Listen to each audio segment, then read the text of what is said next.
Bwana Mtume sallallahu alayhi wasallam anasema, wa ayyuma imra'atin ikhtala'at min zawjiha lam tazal fi la'nati llahi wa malaikatihi wa rusulihi wan nasi ajma'in, mwanamke yeyote aliyejihului, aliyejikomboa kutoka kwa mumewe hataacha kuwa katika laana ya Mwenyezi Mungu na malaika wake na mitume yake na watu wote wa kulani wewe na malaika na Mwenyezi Mungu na mitume, hata idha nazala biha malakul maut, mpaka atakapoteremkiwa na malaika wa mauti, atakapokuja malaika wa mauti, qala laha ibshiri bin nari, pata habari za kuingia motoni, kwamba wewe utaingia motoni. Wa idha kana yawm alqiyama, na itakapokuwa siku ya Kiyama, qila laha, ataambiwa mwanamke yule, udkhuli nnara ma'a dakhilin, ingia motoni pamoja na watakaoingia. Wa ala, tambueni, Mtume asema, wa inna Allaha wa rasulahu bari'ani min almukhtali'ati bighairi haqqin, Mwenyezi Mungu na mtume wake wako mbali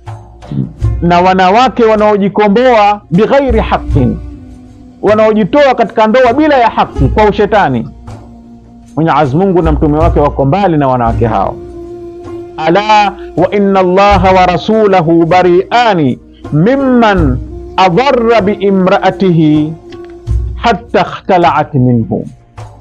na tambueni kwamba Mwenyezi Mungu subhanahu wa ta'ala yuko mbali na mwanamume ambaye amemdhuru mkewe, amemdhiki mkewe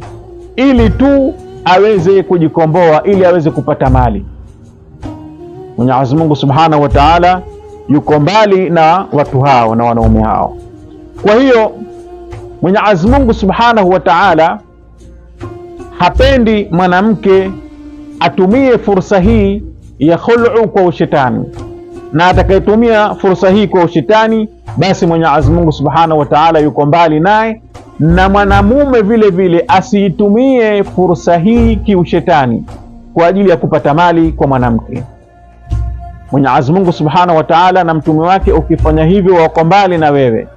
Lianna Allah, mtume amalizia kusema, lianna Allah yaghdhabu lilmar'ati kama yaghdhabu lilyatim, kwa sababu Bwana Mwenyezi Mungu subhanahu wa ta'ala anaghadhibika mwanamke anapodhulumiwa kama ambavyo Mwenyezi Mungu subhanahu wa ta'ala anaghadhibika yatima anavyonyanyaswa.